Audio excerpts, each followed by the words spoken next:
evening, everyone, and welcome once again to the place to be each and every Sunday night. Here we are at the glorious Sebring for round 6 of the Sunday Night Lights. And joining me once again, I being your host, Alex McKellar, is the chaotic one himself, Mr. Corey Steinhauser. Corey, welcome back for another great night of Sunday Night Lights action.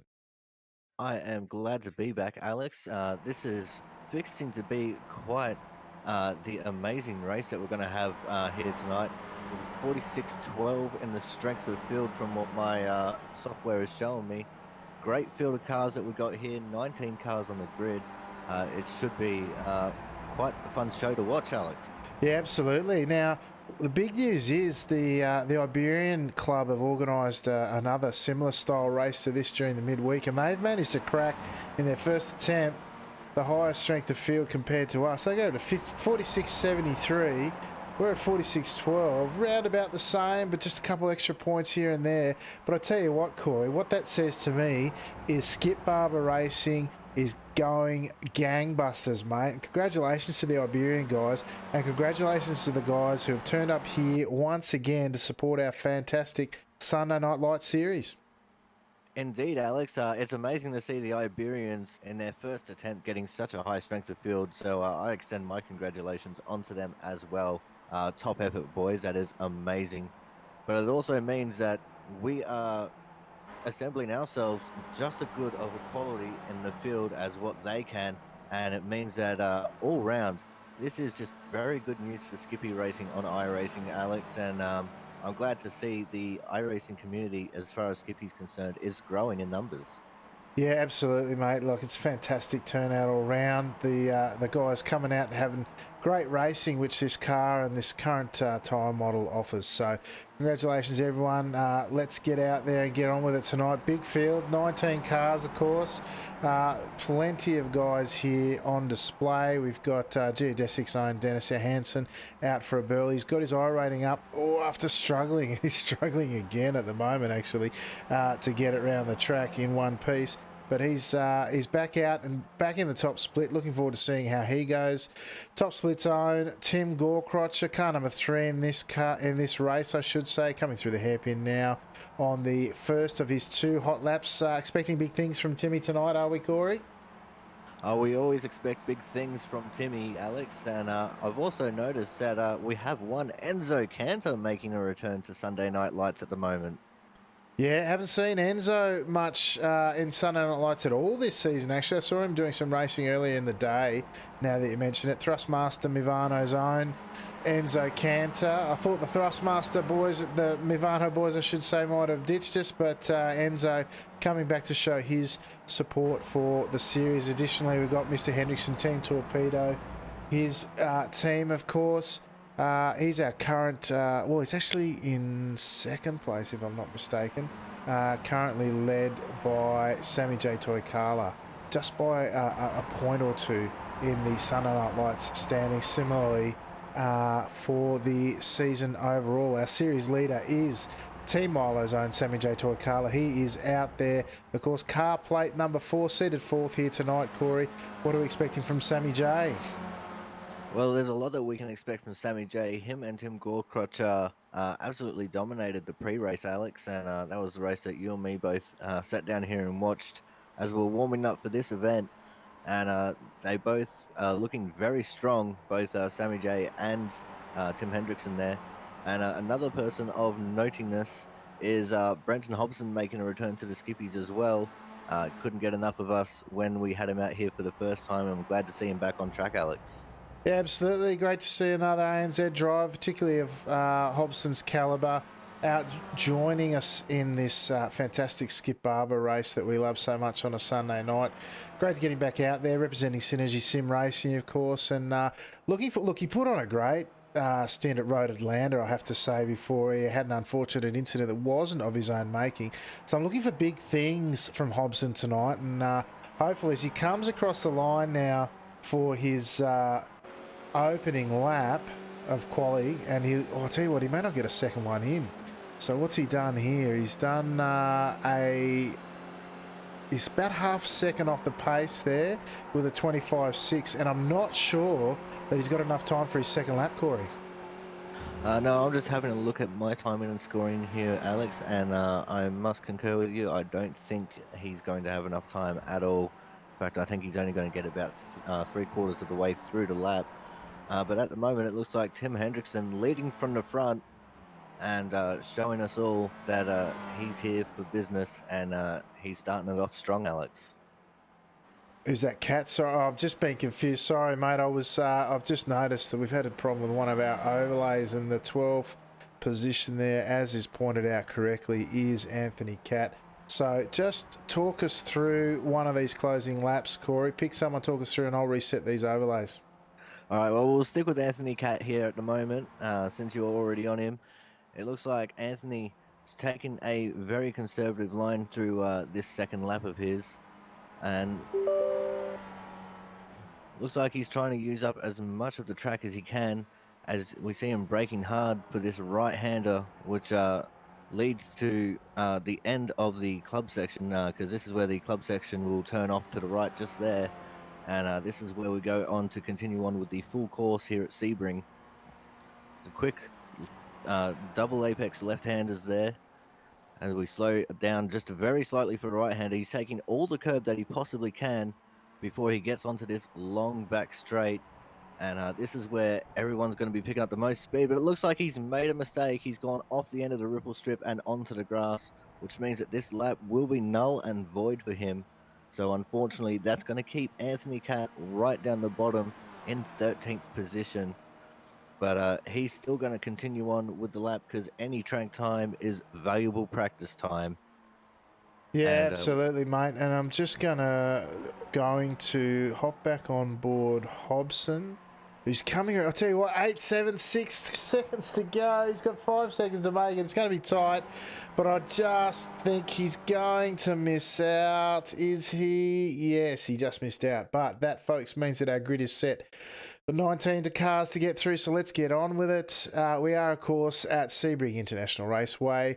Tim Hendrickson for Team Torpedo grabbing pole with a 24.5. That's lightning fast around here. Full 3.5 tenths ahead of Sammy J. Toyakala, his championship rival, representing Team Milo. Alpine Geodesic Racing Zone, Dennis Johansson, the car number 14 in this field. Don't let that fool you, folks. He starts from third tonight. Oscar Chinchilla Maza from across Simart Competition. The Big Iberian Soft was not enough for Oscar. He's back here to have a crack at ours at P4 on the grid. Ben Snell for Team Milo. Fantastic quality. He's been struggling all night to get it on the grid. He's managed P5. Julian O'Fray, number 2 plated car here, starting from P6. Håkon Grebstad representing Team Ovaltine in P7. Tim Gorkrocher for Top Split Racing. He is in P8.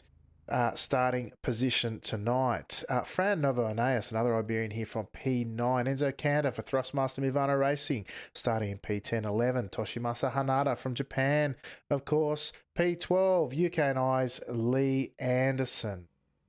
Going over the page, Cristobal Otero Roman, another of the Iberians in the Super Soft during the week across Simart Competition, another teammate in here tonight. Brenton Hobson, as we mentioned, Synergy Sim Racing here, starting from P14. Expect him to move forward. P15, Ariel Eduardo Bernardi. P16, Anthony Cat from UK and I. Stuart Adcock, the Oran Park round winner, starting from P17 tonight. Luke from UK and I.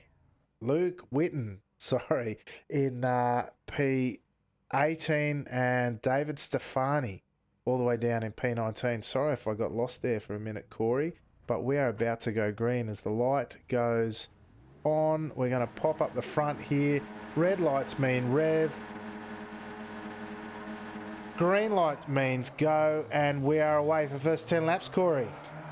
That's exactly right, and it looks like Tim Hendrickson has gotten himself away to a fairly good start here, crossing over the front of Sammy J. Toyakala to take a commanding lead. It looks like things are fairly subdued at the moment, Alex. Everyone just trying to take it a little bit easy as we see one of the cars going a little bit wide there. I'm pretty sure that was Timmy Gorkrocher.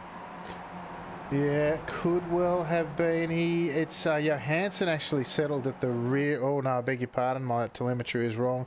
It was at Luke Witten, I think, dropping to the back of the field potentially. Not too many positional changes as yet, as the guys stream down for the first time into the hairpin. Now, this is where a lot of moves can get done. 3 wide, they're going in now. Toykalo, Johansson, and Hendrickson. It looks like Johansson getting it done up the inside now.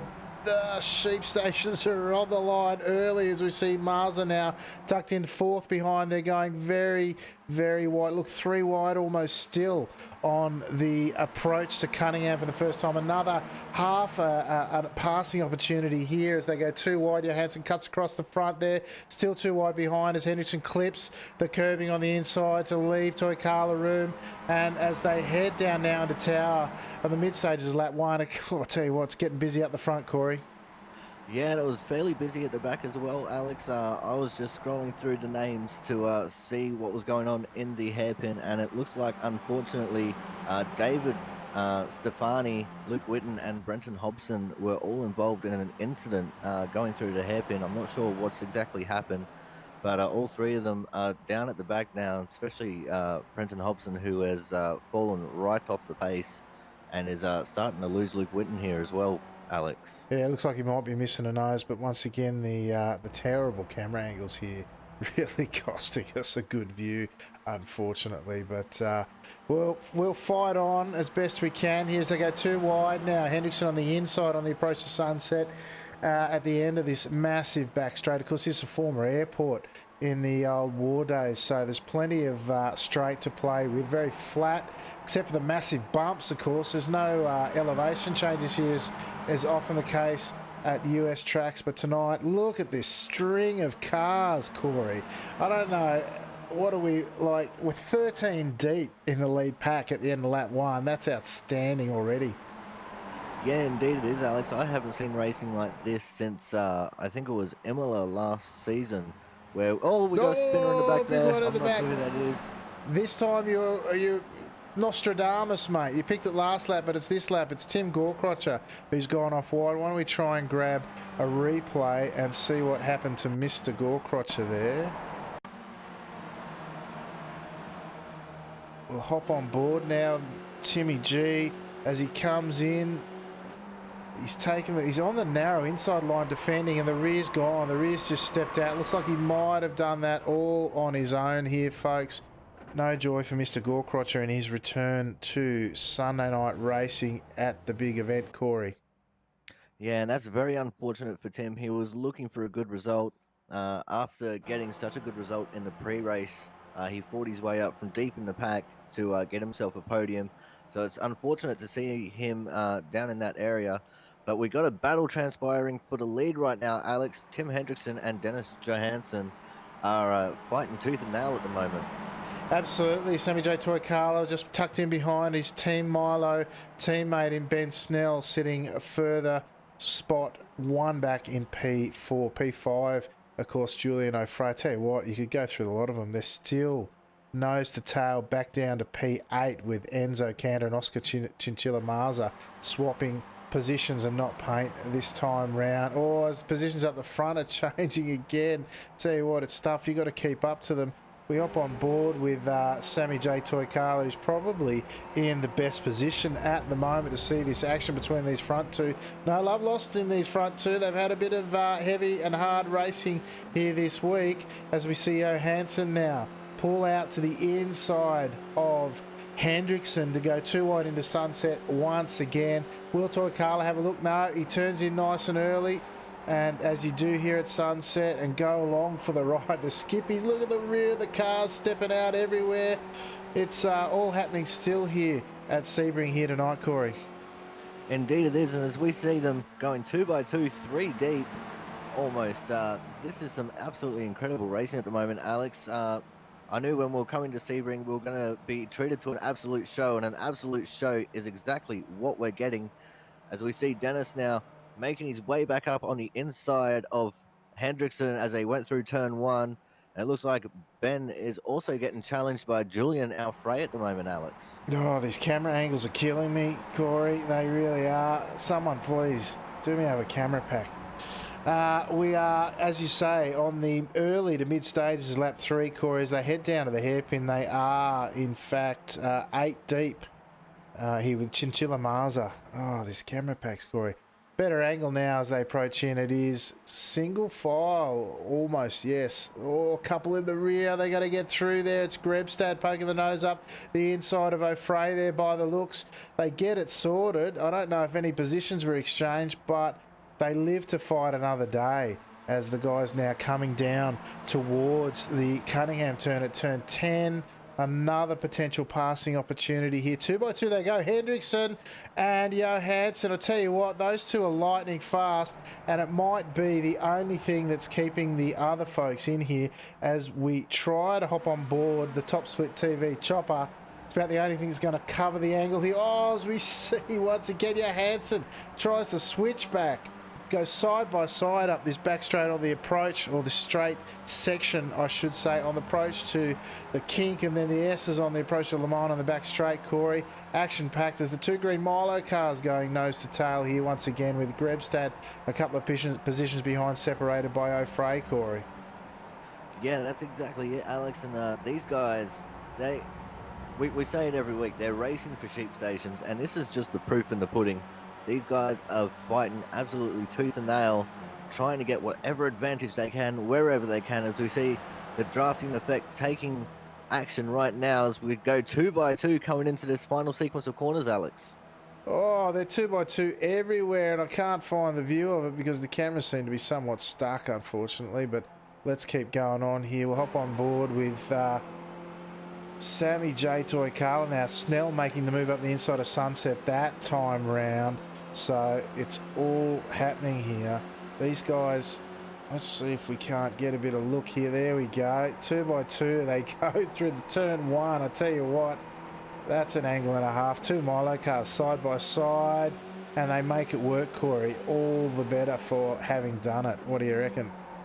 I think these guys are at the absolute peak of their skill level right now, Alex. These guys are showing so much respect with their racing and so much skill that they're able to go 2 by 2 through most of these corners.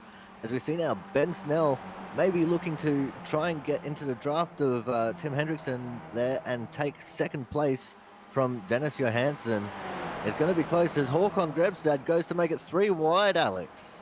3 wide into the hairpin there. I tell you what, these guys are going crazy. They're shuffling the decks like it's a deck of Unicards on the summer holidays, mate. These guys are going at it and going at it hard. Once again, we are now a pack of 8 deep. Chinchilla Marza sitting on the back. 3 wide. That's surely not going to go 3 wide now into Cunningham. No, they get it sorted. It's 2 wide. Grebstad on there. 2 by 2 there. And it's who is it? It's Cantor making his move to get up side by side with Toykala now. Grebstad on the inside as I head down into Tower now on the mid stages of lap 4. I don't know if my heart can take another 6 laps of this, Corey. Oh, we see Enzo's made a mistake there, Alex. I think he just hooked these brakes a little bit too hard, and he has fallen hard. He's fallen all the way back to the 10th position. Yeah, and I might have skipped a bit too far back in the replay there. I'll go back live there and see if we can't. I think he just lost the rear, if I'm honest. But we'll hop back up the front now with our race leaders. Ben Snell, currently 4th in the championship overall. He's sitting in 3rd position now, ahead of our series leader Sammy J. Toykala, as we ride on board with Snell now. 2 by 2 in front they go. You've got Hendrickson and Johansson. They get familiar with those names tonight, folks. Those two are going to race hard as they go through Sunset now for the tail end of lap 4. Line astern for the most part now. What's going on in this pack? It's all line astern now. Enzo perhaps breaking up the pack a little bit. Grebstad now 9 tenths behind, sitting in P5 with Julian O'Fray and Chinchilla Marza still in this lead pack, all the way back down to Cat now in P9. Tell you what, although Grebstad is just about to get that magic 1 second gap away from the lead pack. 1.1 now. Looks like this front four might be away, Corey. Indeed they are, and if they can maintain it and even pull away even further, Alex, then that's just proof in the pudding on how good these 4 drivers are. I must say it's excellent to see Ben up there so far, holding his own against what could be very easily considered much more experienced and faster racers than himself. Yeah, he's been in amongst it this season, hasn't he? You know, he had a great result at Road America, all but taking out top step on the podium, and tonight he's right up there again. Grebstad now, he's bridged that gap somewhat. He's under that 1 second mark. It's stretched out to about 1.2 seconds at one point. But now Grebstad looking to bridge that gap, see when they hit the straight bits is where they break the gap or they start building a gap. It's all through the twisty bits where four cars are trying to go through as quickly as possible, not as quick as the car, not having to adjust its braking on its own there. The leading of that pack, Mr. Håkon Grebstad, of course. So he's a chance to bridge that gap as we see Snell grab a bit of dirt on the outside. Similarly, O'Fray. But this pack split, it's running all the way down to P9, but it's just somewhat fractured as the front four continue their attempts to get away, Corey. Yes, indeed it is, Alex. And I've also noticed that Sammy J. Toykala uh, might just be losing a little bit of pace over the three in front of him. I've noticed that a gap's been developing between himself and Snell, and it just gets a little bit bigger with every straightaway there, Alex. Yeah, look, I'm not sure if he's managing his pace or his stress levels, mate. That opening few laps of the race were quite intense as we see them once again trading places on the approach to sunset as all the 16 different available lines being used by the look, even just by the front four. Almost some contact there between our leaders. It looked very close indeed as we hop on board. We'll hop on board Snell this time. I think if I can grab the picture, that's the one we want. As he, again, the 2x2 they go. He's looking up the inside now. Nah, hits that apex a little bit wide of the apex, has to be said, but there's so much speed they're carrying through there, Corey. On the approach down to two now, breaks at the two cones, slaps it down 2 gears into second. Bit of a bumpy ride. It is the old airport, as we said, and it's all concrete here, and the bumps are notorious. Slaps that apex on the exit of 3 now. Doing a fantastic job here. Now, this run down into the big hairpin at turn 7, this is where, you know, your safest moves are made. More traditional threshold braking zone, as you see. Once again, Hendrickson showing, but not going here as they tuck through this tight first gear corner. Corey, this time around, grabbing a lot of dirt, showing that you can do it. Maybe an incident point there, certainly not a slowdown as they carry on, Corey.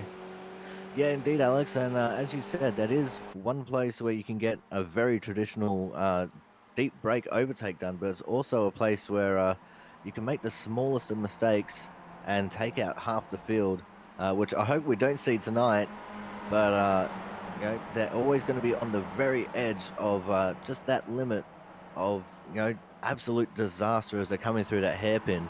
But as we see, the guys are now filing through to what would be the main straight of the club section of the track now, as they are making the left and right hand corners as they're going through to the long back straight. You did mention that the track was very bumpy with this being an ex-airfield base, and I have to agree, Alex, this track is probably one of the harder ones that I've personally driven on with how flat it is. Traditional racetracks generally have a little bit of camber to help the cars turn in the corner, but a track like this is just so very unforgiving, Alex. Yeah, absolutely. Look at this footage here. I mean, I complain about the cameras, but there's nothing better than seeing a fleet full or a squadron of skippies floating around an airport field, an airbase, an ex-airbase at least. Oh my goodness, the cameras have thrown me. My words are just not happening tonight. But we still have a front four here. Håkon Grebstad now clinging on for dear life. If we hop on the roll bar with Håkon, folks, that is what 1.9 of a second looks like as a gap. And can I tell you what, it's teasing him at the moment. The draft is absolutely teasing him as they go 2x2 in front, and Toykala's made the move now as we bump up. It's 2x2 through turn 3 now as they come through the tight S's now, 4 and 5. Crack at the apex there at turn 5 now, very, very important as this sweeping part of turn 6 leads into the straight and the best passing opportunity on the track, Corey. Yeah, exactly, Alex. And I think maybe Hawkon's strategy of saying just that about 9 tenths back is maybe a little bit of a strategy ploy, Because if anything, oh no, he Whoa, made contact with Ben Snell. I'm pretty sure that is, and disaster has befallen the hairpin, Alex. Yeah, I was just about to say he's bridged the gap. Let's see what happened here. He was about 3/10 behind as they approached the hairpin. And as he's arrived on the scene, he looks like he's misjudged, not slowed enough for the pack, and he's just collected the 15 car of Ben Snell. And look at this chaos behind, this field decimated. And can I tell you, it is the kind of thing that can happen when packs that are racing rejoin, because what happens is you're used to the open speed that you've got on your own, or even the culture of the pack that you're driving in, and the moment you arrive on the scene, you've got milliseconds, fractions of seconds to adjust to the pace of the pack in front. And unfortunately, it looks like Grebstad's not managed that this time and run into the rear of the hapless Ben Snell, who was fighting for what would have been his first victory, but certainly looking at a podium tonight. Look at the the damaged squadron of skippies running up this back straight now. They're still running it up, but it's down to 3 here at the front, Corey. And you know what, Alex? This goes to what I was saying. Literally, just the lap before, just takes that one small mistake at the front of the field, and you take out near on half the field. With that being such a traditional overtaking point. But as we see, the top three are still Dennis Johansson, Tim Henderson, and Sammy J. Toykala. Now, these three have a massive gap over Anthony Catt in 4th place, and they're definitely not going to be falling back to him anytime soon, Alex. Nah, he's exactly right. We hop on board the Top Split TV chopper once again, trying to follow this action. Oh, as Henderson pokes the nose up the inside of 5 there, on the run now, down to that fateful corner from last lap. Johansson taking slightly defensive line, deciding with, what have we got, 2.5 laps to go now. Nah, he springs out and opens the door now, or swings out rather. Words, McKellar, get him right as they approach this hairpin now, once again leaving plenty of room. There's no need for quite the same level of urgency. Now this pack has gone from 8 or 9 down to 3, Corey. Yeah, that's exactly right, Alex. Now that these guys are just down to their final 3, they're going to be taking things a lot more easier, and they're going to be saving up all of their stuff for the last lap, which is where we should be seeing the most action out of these 3 now. But let's go and take a look back at our 4th place runner at the moment, Anthony Catt, who has somehow managed to survive that chaos that happened at the hairpin. And he's got a little bit of a 2-second gap himself over Tim Gorcrocher, who's sitting in 5th, Alex. Yeah, and once again, my cameras, I tell you what, they could make this job a bit easier by giving me a decent camera pack, wouldn't they? But yes, it looks like Gorcrocher now, who I think, yeah, he had that spin and put him pretty much dead last on lap 2. He's fought after that chaos. He's come back through. He's up 3 spots from where he started on the grid. He's sitting in the top 5, Corey. Outstanding drive. Way to keep at it, Mr. Gorcrocher now. As we jump back up the front, we've got Toykala trailing Hendrickson, trailing Johansson. Let's see what it looks like on top of the number 1 plated car now of Tim Hendrickson. He is sitting right behind there. Look at him running up the tailpipe there, very controlled.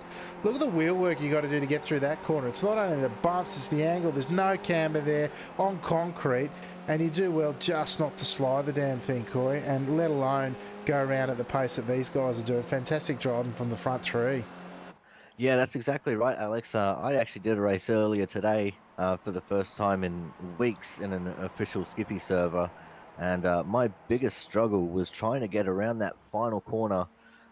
Essentially, it's a triple apex corner for the most part, and it's probably one of the most difficult corners in iRacing, if I'm completely honest, Alex. Yeah, absolutely. As the leaders go through turn 5 once again on the run out this back straight down into the hairpin. You're exactly right.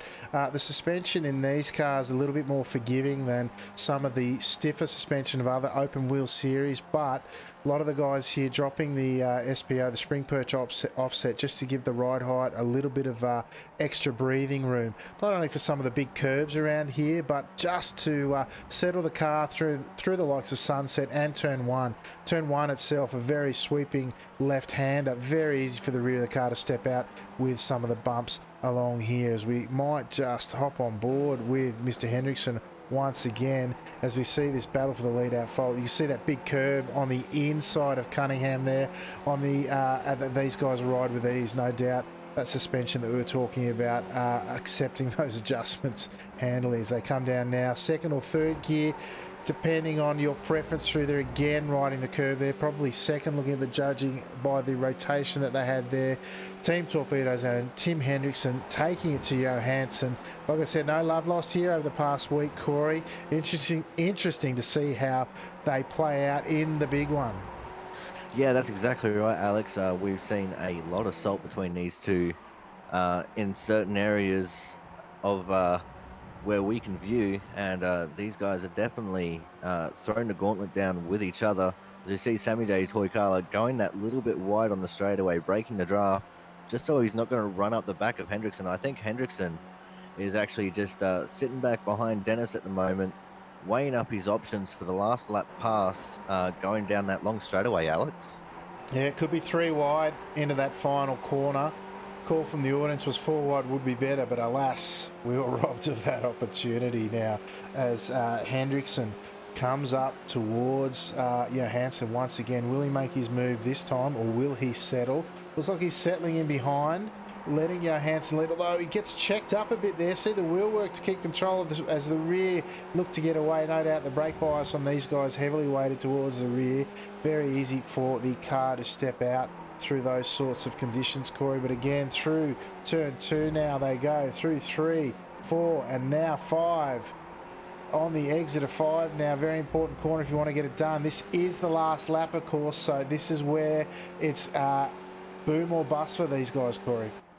Yeah, that's exactly right, Alex. This is where all the sheep stations really come out to play. These guys are weighing up their options. They're going through 1,000 calculations every second on where they should make the move, how they should make the move, and running little simulations in their mind on how it's going to look when they're getting it done. And I reckon Tim Hendrickson has been doing that for the most part ever since these three got the gap on the rest of the pack, as we're starting to head towards that big final straightaway before we come into the final corner, Alex. Things are going to start heating up very shortly. You're exactly right, mate. Who's your pick? You got 3 on the exit of Le Mans who can then run down into Sunset. Who you got? Who you backing in to win it? I am going to go for Toy Carla in this one, Alex. I think with the amount of salt that we've seen between Dennis and Tim in the past week, I think they might be coming to mischief in that final corner. Potentially, although Hendrickson made a bit of a mistake there through Tower, and that's cost him a bit of a gap. It's out to 4/10. Question is, can he close enough in time to get the run out of Le Mans? It is about to be what we see now as they go through Le Mans now for the final time, riding on board with Toy Carla now as we take the run down the back straight now. This long straight, every opportunity, everyone pulls over to driver's right to try and defend. Let's see what these guys do now, Corey. We've got Team Torpedoes, Tim Hendrickson on the right, looking to lose out a bit. Let's follow him through. Toy Carla running very wide now. Hendrickson makes his way through. It looks like Johansson's got the run, though. Johansson's going to run away with this one, Corey. 1, 2, 3. Johansson, Hendrickson, and Sammy J. Toy Carla. That's the order they finished in. It looks like Gorkrotcher is going to come home for P4. Fantastic racing. And look, clean as it was in the end, the guys got it done. Yeah, that's exactly right, Alex. And well done, Tim Gorkrotcher, after having that early spin, falling to the very back of the field and managing to fight his way back up to 4th. That takes a lot of effort and a lot of skill, and he managed to pull it off quite nicely there, Alex. Yeah, he certainly did. Brenton Hobson now crossing the line all the way down in P14, unfortunately, followed by Ariel Eduardo Bernardi and Julian O'Fray. I didn't pick... Oh, he must have been caught up in that massive accident that the front pack had, as he shows us his Drifterino skills. Enzo Cantor He also caught up in that, no doubt, all the way down in P18. Speaking of which, let's go through our results of quite an eventful race here, although it finished in quite meek fashion, it has to be said. We are at Sebring International Raceway. Of course, our winner tonight. Oh, I need to turn that fella off there. Let's get that off. Hang on. Let's do that. Oh, this is going to stuff me up entirely. Let's try again. Dennis Johansson for Alpine Stars Geodesic Racing up 2 positions to take out a famous victory. His first Sunday Night Lights victory. I don't even know if he got a Monday Night Lights one, but he's certainly first time in the top split for Dennis Johansson, and he's done a fantastic job here tonight. He is, for this time at least, the king of Sebring. P2 tonight went to Team Torpedo's Tim Hendrickson, our current series podium sitter. He's in P2 on the Sunday Night Lights table overall. Only pipped by the person in third position tonight, who's Sammy J. Toykala. He finished behind the front two, not by a great deal. In fact, top three separated by just 3/10. Tim Gorkrocher representing Team Top Split Racing here tonight, some 6 seconds behind, but considering what he went through to get there, fantastic drive. And the leading ANZ driver tonight, Mr. Tim Gorkrocher. P5 went to Anthony Catt. Another fine drive from him here tonight. The 9-plated car. Toshimasa Hanada finished in P6, possibly his best result in Sunday Night Lights, some 10 seconds behind, but up 5 spots off the grid. The Oran Park round winner, Stuart Adcock, the second of the ANZ drivers in P7 tonight. P8 went to Oscar Chinchilla Maza from across Simart Competition. P9 went to David Stefanini, whose name rings quite a bell from the old days of Monday Night Lights. Great to see David back. P10 went to Iberia's own Fran Novo Aeneas. P11, Lee Anderson from UK&I. Luke Witten, another of the Team Milo entrants in P12, the final of the Sunday Night Lights scoring positions. Håkon Grebstad down in P13 after that misadventure in the mid stages of the race at the hairpin, representing Team Ovaltine. P14 tonight, Cristobal Otero Roman for across Simart Competition and heart and soul of the Iberian racing community. Great to see him back here in the big event. Hopefully better luck in the coming weeks.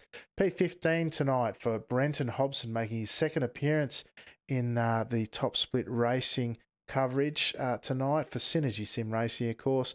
It's 2 for 2, unfortunately, for Hobbo. Not a great result for him down in P15. P16, Ariel Eduardo Bernardi, some 38 seconds off the pace. Julian O'Fray in P17. P18 went to Thrustmaster Mivano Racing's Enzo Cantor, and our only retirement here tonight, Team Milo's Ben Snell. What a tragedy for him running up the front so readily early on. Strength of field tonight, as we said, 46.12, and perhaps not surprisingly with a 23.7 second lap, one of the fastest ones you'll see in the current Skippy build. Mr. Tim Gorkroch, a fantastic drive. Corey, those are your results to what was quite an eventful race. Yeah, it was, Alex. And while you were going through the results there, I was just taking a quick little look back at that first lap skirmish in the hairpin. Looks like Brenton Hobson was the unfortunate victim of netcode. Tragedy. Well, look, at least it wasn't an incident as so much as it was, part of internet racing that we all sort of love to hate. It's all about the the net code at that point, unfortunately, for Brent. And I'll tell you what, we've got a full book in the green room. We best get on with it then. Finishing order. All right. Mr. Hendrickson, I think it is. All right, PG warning, here we go. Mr. Tim Hendrickson taking out P2 tonight in the final standings, mate. Quite an adventurous race out there tonight. Yeah, I'm really happy with that compared to the races I had with Dennis earlier.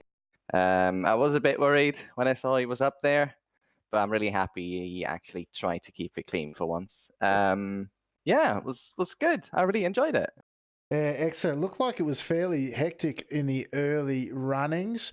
No contact. Everyone racing very hard and fair, though, which was great to see. I know you guys had your run in earlier in the week, but great racing down the front. And then, and nonetheless, I should say, and then it all opened up with a big incident behind you, and you guys were able to settle down and just leave it all to play in the final corner there, mate.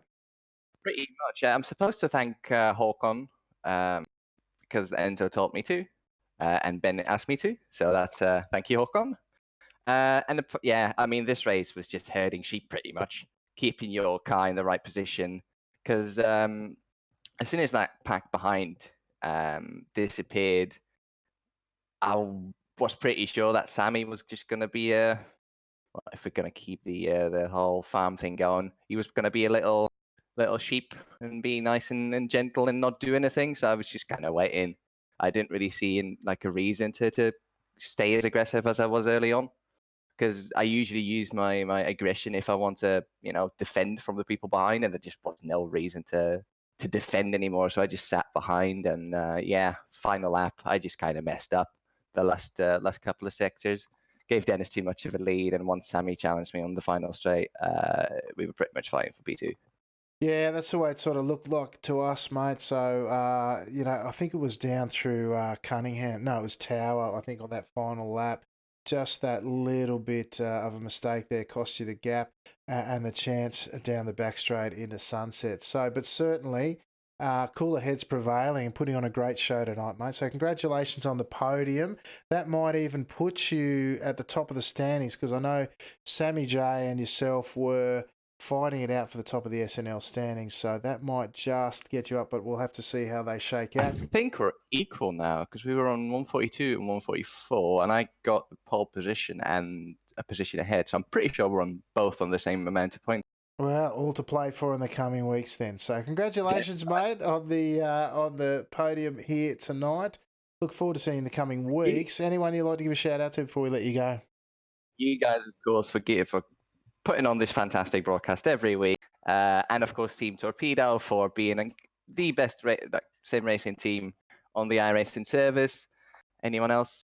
And Dennis for keeping it clean, because I really enjoyed that race. That was really good, Dennis. Thank you.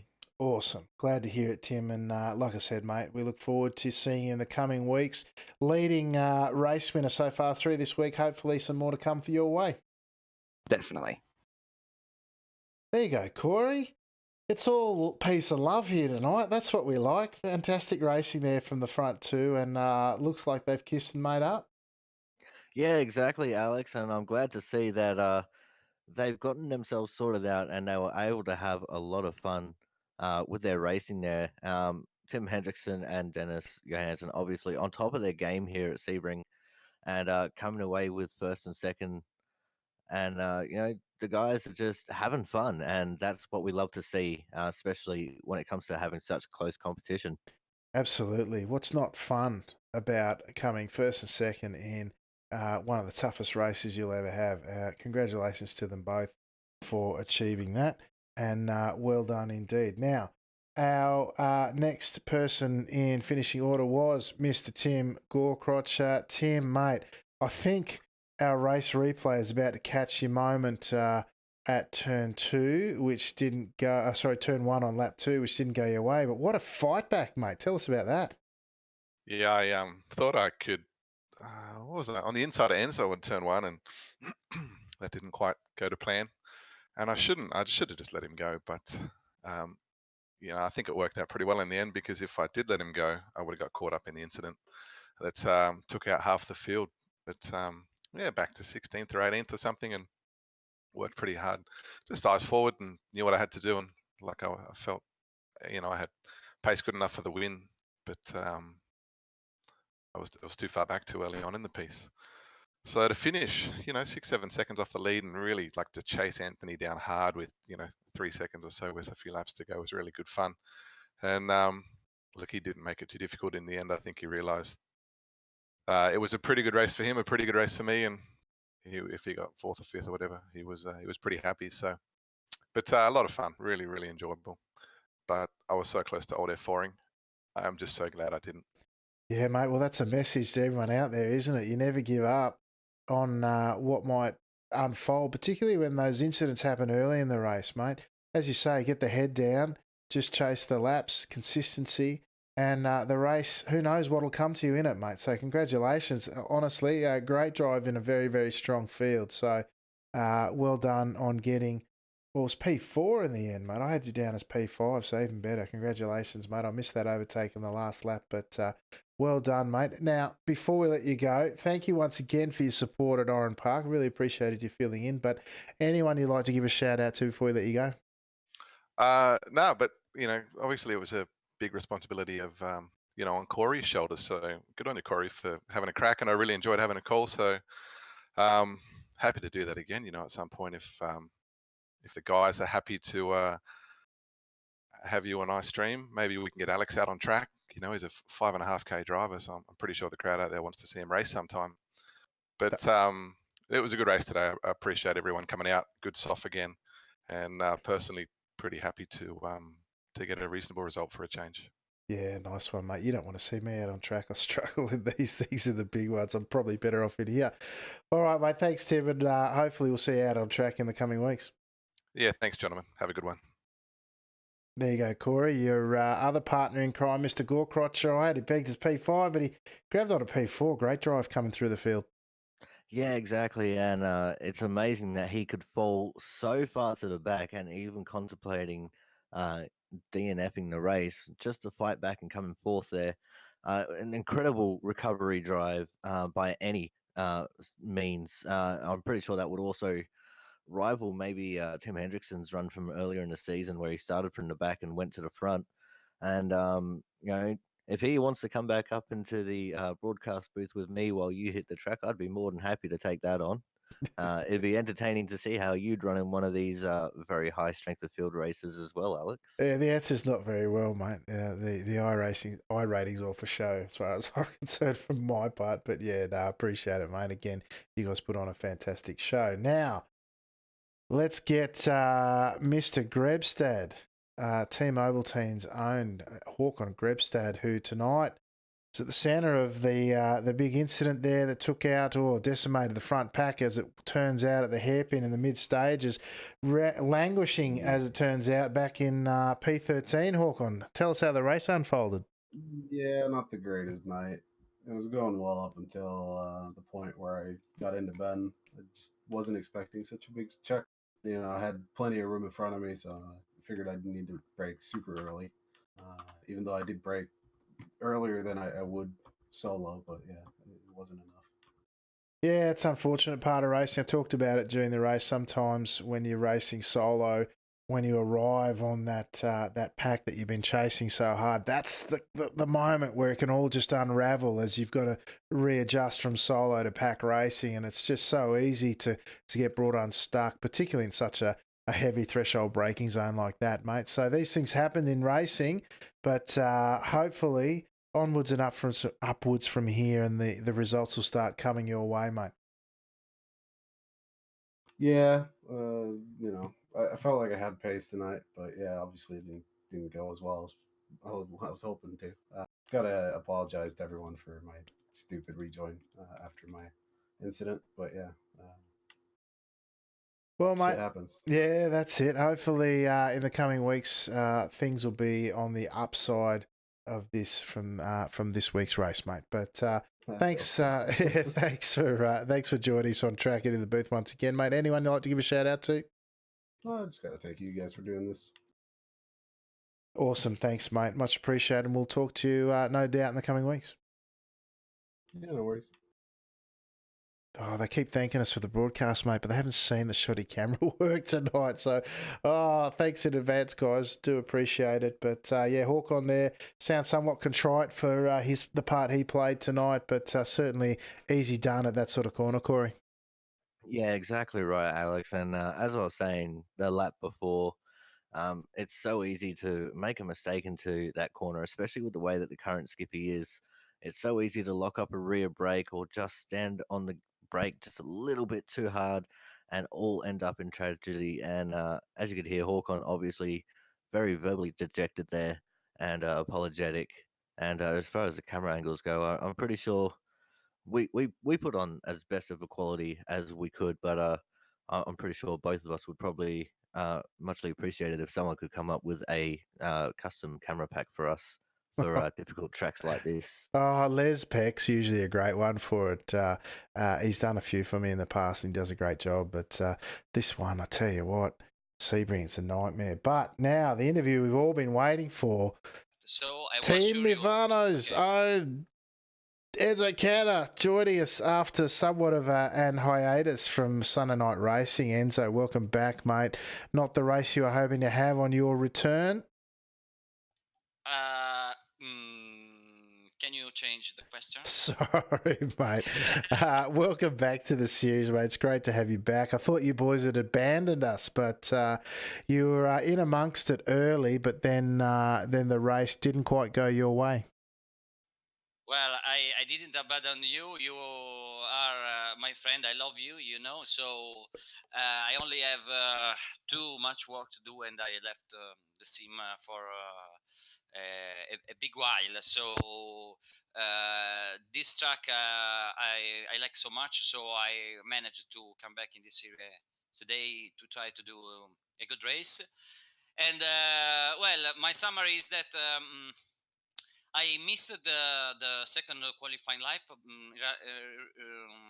I missed the last corner and I lost, I think, four tenths. So I could get the second position or the third one in the grid, but I lost all my gap in the last corner of the second qualifying lap. So starting from the from the 10th, I was not happy, but I knew I had the pace to stay with the fastest, and with being patient, I could gain a position after position during the race.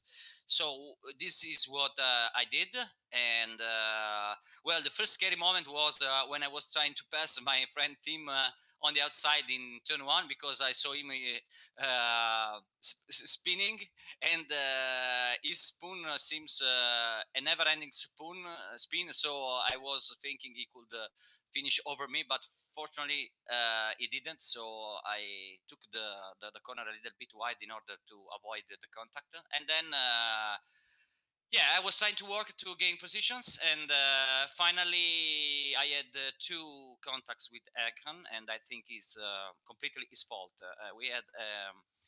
We talked about it in the room, but he said it's my fault. But I think I'm in front, so I can decide my line, and I was sure he would leave his throttle in order to let me the space to do the right line, because doing that corner side by side or taking it in with the wrong line could cost you so much time, and we could both lose the draft from Ben Snell. So I was sure he would leave me the space to do the corner in the right way, but he didn't. He was so near.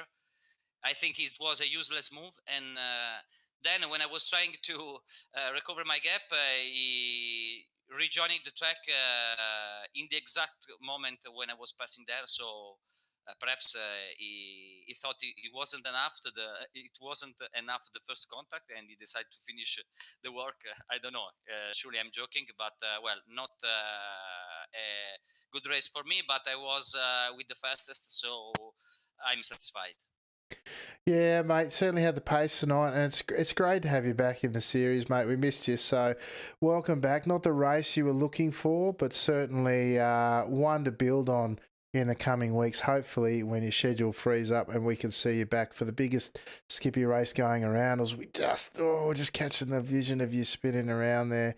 It looked like you had a bit of a tap in the rear, as you say. So, look, mate, thank you once again for joining us. Thrustmaster Mivano Racing Zone, Enzo Canna. Anyone you'd like to give a shout out to, mate? Yes, surely I have to say thanks to my team, Mivano Trasmaster, all my sponsors, my team manager Fabio Mantellini, all my teammates, and I think I'm going to holiday, so we will see each other another time. I think at the end of the summer. So we meet again at September. So don't think I'm leaving you alone. I will come back in September. Great. Thanks, Enzo. Much appreciated, and great to have you back, and we'll talk to you soon. Yeah, See you soon. Or perhaps not so soon, I guess. September's, well, it's just around the corner, really, at the end of winter for us. But nice to hear that he's having some fun in the sun, Corey. Yeah, exactly. And it's great to see Enzo back behind the wheel of a Skippy, Alex. We have missed him terribly, and his own special brand of canter banter, as I've seen someone say. And, it's awesome to see him back. And hopefully, when September rolls around, he's going to be back bigger and better than ever, and right up the top there, fighting for some pretty good points paying positions, Alex. Absolutely. Well, our final conversation tonight will be with young Mr. Ben Snell. Ben, you were right in it up to your eyeballs there until the unfortunate coming together at the hairpin there, mate. Right on song. We're really gunning for a good result there, but not to be. Did anybody get the number of that train that hit me? Oh yeah, mate. It was. I was saying in the broadcast and to Hawkon afterwards that it's when you rejoin the pack in front. There's that critical moment where it can all come unstuck, and unfortunately tonight that's when it was. Oh, look, I blamed Hawkon at the very start. Of course, as you always do, it's never your own fault. Yeah. But I did obviously have a look at what happened afterwards and had to think about it. And of course, it is what it is. Like Grebo's come in going, oh, I've caught the pack, and then all of a sudden the pack stopped on the apex pretty much the way that happened. Unfortunately, Tim and DJ couldn't work together well enough to break us away, and the pack did catch us. So I was hoping just to trundle around in third and fourth to Sammy and then make something of it in the last lap or two, but unfortunately, that's the way the cookie crumbles, and it's another average result on Sunday night for me. Yeah, unfortunately, mate, out of the points tonight, you were sitting pretty in P4 for Sunday Night Lights Championship at this stage. Drop rounds coming up, though, so I'm sure things will swing around to your way, no doubt, in this new build that you're loving so much in the coming weeks, mate. But thanks once again for joining us. It's great to see those multiple Team Milo cars out on track. Anyone you'd like to give a shout out to tonight, mate?